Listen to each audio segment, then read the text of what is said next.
তুমি যেটা করেছো সেটা কি ঠিক করেছো? ভুল। তুমি আমার মান মতন তুমি সামনে আসবে, সামনে আসলে কি করবে? তাকে থাপ্পড় মারবে? ক্ষমা চাবো, ক্ষমা চাবে? কিভাবে ক্ষমা চাবে? পা ধরে, যে আমার ভুল হয়ে গেছে, আমি আর কখনো করবো না, তুমি আমাকে ক্ষমা করে দাও। এটা বলবে? হ্যাঁ। আর যারা যারা দেখেছে এই ভিডিওটা সবাই তো তোমাকে বলছে তুমি বাজে মেয়ে। তুমি কি এরকম বাজে মেয়ে থাকবে না ভালো মেয়ে হবে? নাকি সবাইকে বলবে থাপ্পড় মারবো? ভালো মেয়ে হবে। হ্যাঁ, ভালো মেয়ে হবে। তুমি কথা দিচ্ছ তো? হ্যাঁ। ভালো মেয়ে হবে তো? হ্যাঁ, ভালো মেয়ে হবে। সত্যি? হ্যাঁ, প্রমিস? খুব ভালো মেয়ে হবে তো? হ্যাঁ। তোমার জন্য আর তোমার মায়ের মুখ নিচু হবে না তো? আর কোনোদিনও মাকে মারবে? না। মাকে ভালোবাসবে তো? হ্যাঁ। গেটের ভিতরে যাবে তো? হ্যাঁ। সবার সামনে বলো আমাকে ক্ষমা করে দাও কাকিমা। আমাকে ক্ষমা করে দাও কাকিমা। আমি এই কথাটা ওকে এর জন্যই শিখিয়ে বলছি, তার কারণ ও সরিটুকুই জানে, ও সরির মানেও জানে না যে সরি মানে ক্ষমা করে দেওয়া। তো আমি এর জন্য ওকে এটা মানে ওকে বলতে বলছি। তার কারণ ছোট বাচ্চা নিষ্পাপ ফুলও, আমি ওকে কখনোই বলবো না ও সবকিছু জেনে এসছে। ওর পরিস্থিতি ওকে বাধ্য করেছে। এই পরিস্থিতিটা পিছনে 37 মিনিট ভিডিও রয়েছে, সেটা আমি আপলোড করব, সেটা দেখবেন কেন ও এরকম ব্যবহার করছে। কিন্তু ওকে একবার ক্ষমা করে দিন। ও আমার কাছে 7 মাস পড়ুক কি 7 বছর পড়ুক, কথাটা সেটা নয়।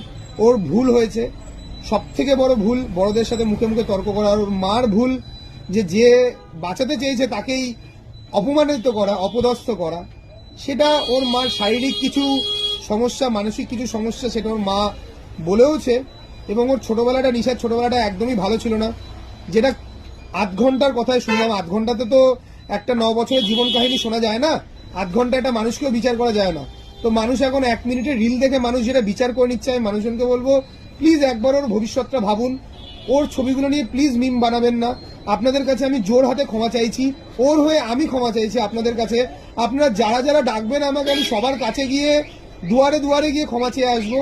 কিন্তু ওকে ক্ষমা করে দিন। আমি ওর স্যার, ও আমার কাছে 7 মাস পড়ুক কি 6 মাস পড়ুক, হাতের একটা আঙুল নষ্ট হলে যেরকম তাকে কেটে বাদ দেওয়া যায় না, সেরকমই একটা মেয়ে, সে তার মানসিক পরিস্থিতির জন্য কিংবা তার সাংসারিক পরিস্থিতির জন্য তার ব্যবহার খারাপ হয়েছে, তার জন্য তাকে পাঠশালা থেকেও বাদ দিয়ে দেওয়া যায় না। তাকে আমি বাদ দিতে কখনোই পারবো না।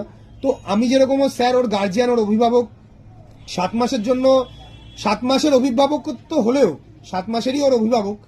কিন্তু আমিও চেষ্টা করব ওকে একটু স্পেশাল কেয়ার দেওয়ার। এবং আমিও সকলের কাছে ক্ষমা চেয়ে নিচ্ছি ওর এই ব্যবহারের জন্য।